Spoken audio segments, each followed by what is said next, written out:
As I said in the last podcast of the last chapter, this is a surprise.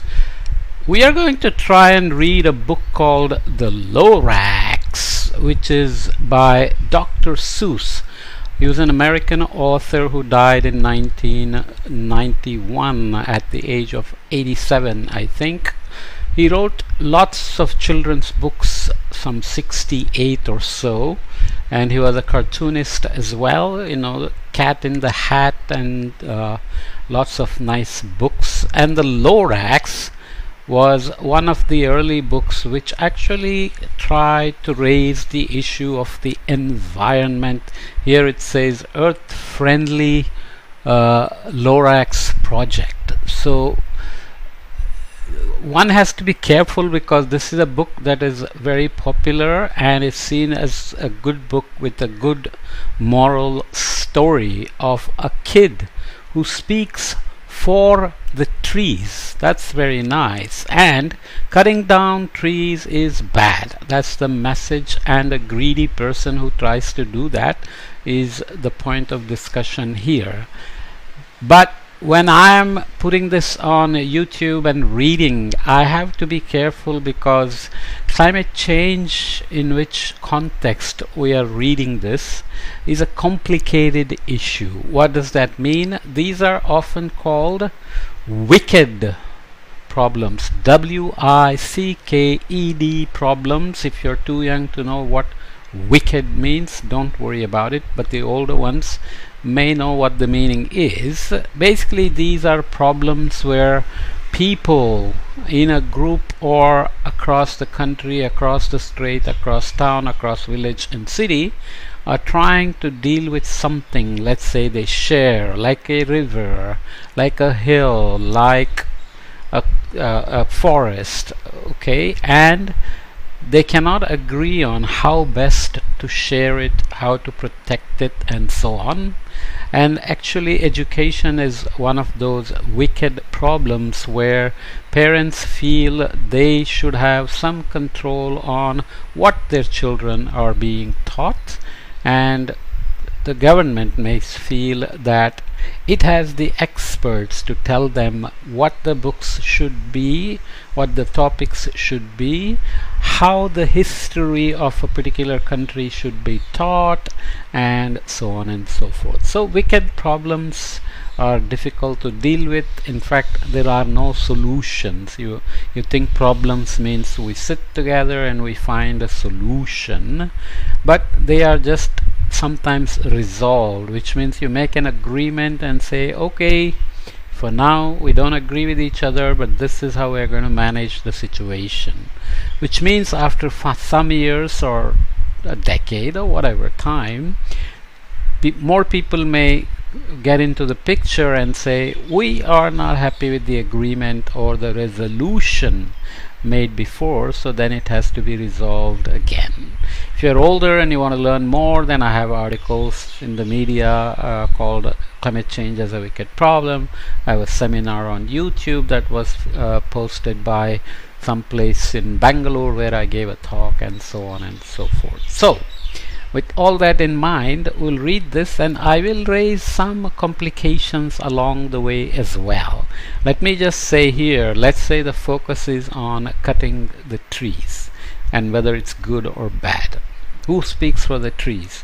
The moral of the story here is that the Lorax, we'll see what that is. So if you are at home and you are sitting on a furniture that's made of wood, your parents bought the wood and the furniture store sold the furniture to your parents, and the furniture store guy bought it from somebody else. He doesn't know where the wood came from, or whether it's even from the same country or it came from some another country, and whether that country is managing its forests in a way that is, you cut one tree, you grow another tree, or you grow more trees, and so on. So it is very difficult for you to know how the furniture in your apartment or house was produced, who cut the trees, who made the furniture, who transported it, and who sold it, and your parents bought it.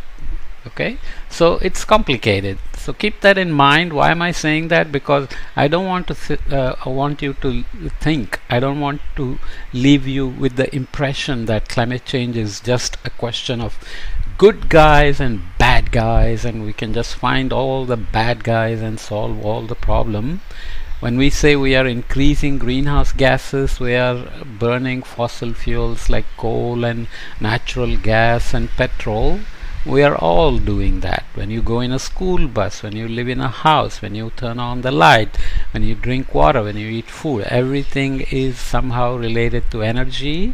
Energy is produced either by the government or by some private company or so on. It may be energy that is not bad for the environment, like solar energy or wind energy, but it could be from fossil fuels. So you don't always have control on things.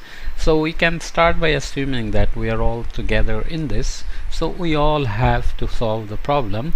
Doesn't mean there are no bad people and no good people, but it's just that you have to know the details on how we decide that. With that, let's start here. Here is the Lorax looking scared at the night sky, and some things are flying around. You can see he's on a little hill with the black grass, which we will see what it means. And there is only one stick standing up here. And why does he look scared? So we'll see. And he runs inside and looking out the window, still kind of scared and wondering what's happening.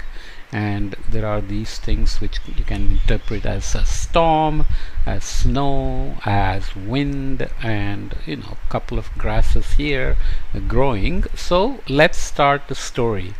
The street of lifted Lorax. So here is a nice fort looking thing with some maybe water body. There is a moon and there is a bird flying here, and there are a few weak looking trees around. And here is the lifted Lorax at the fat end of town, where the grickle grass grows and the wind smells slow and sour when it blows, and no birds ever sing except old crows like this. This is the street of the lifted Lorax.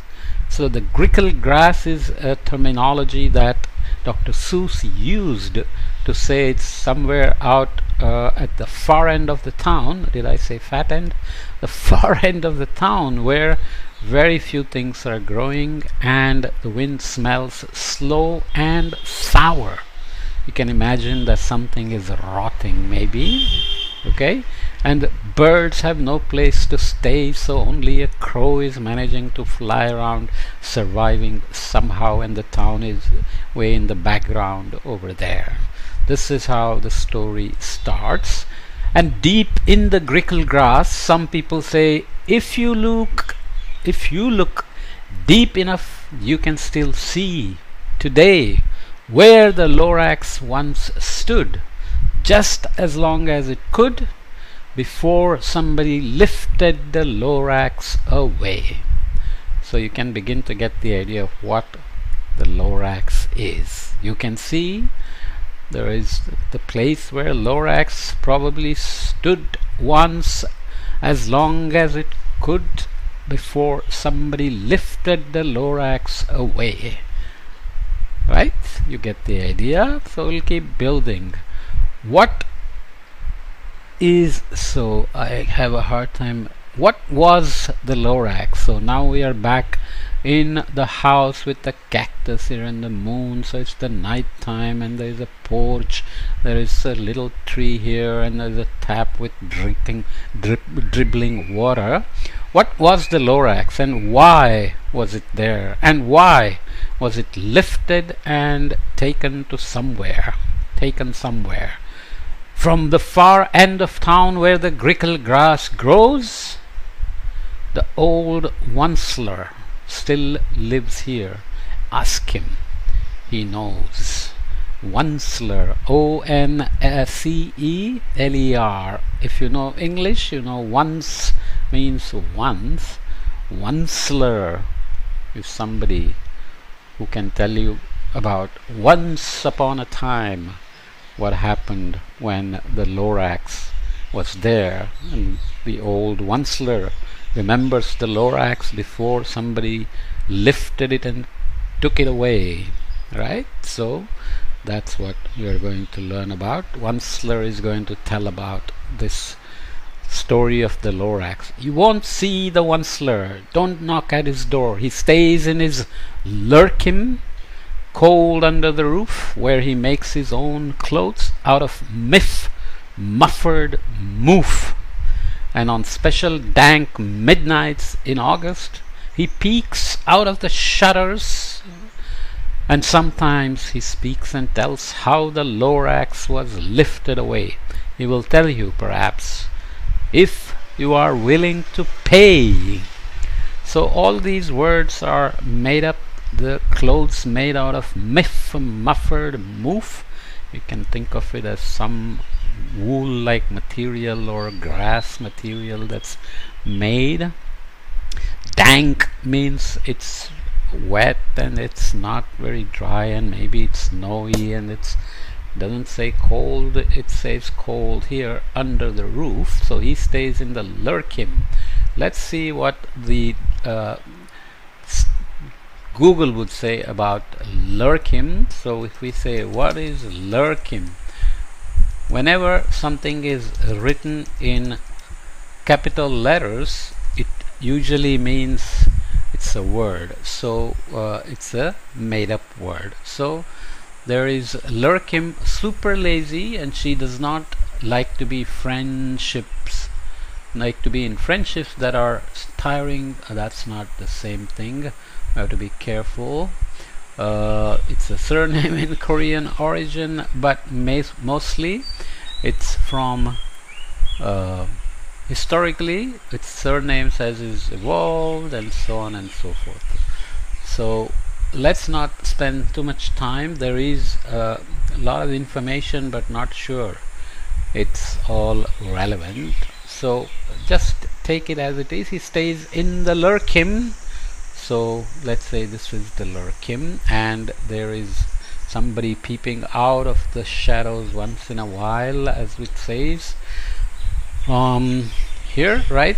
He peeks out of the shutters, and sometimes he speaks and tells how the Lorax was lifted away. He will tell you, perhaps, if you are willing to pay. So we'll come back and look at the lurkim in which the Onceler lives. Looks like a very nice house with the stairs going up, and the Onceler is peeping out here with the light. It's looks like a bucket with a pulley and a rope, so it can go down. And here is a child that has come to see if the Onceler can tell him about the Lorax. Okay, so we'll come back and look at it. We'll focus on the moral of the story. I'm trying to be dramatic when I'm reading it, but as you can see, there are many words that are very typical of Dr. Seuss, and one can read how the narrative is supposed to go, but let's not worry too much about it. So we'll come back and continue the Lorax in the next podcast. Okay.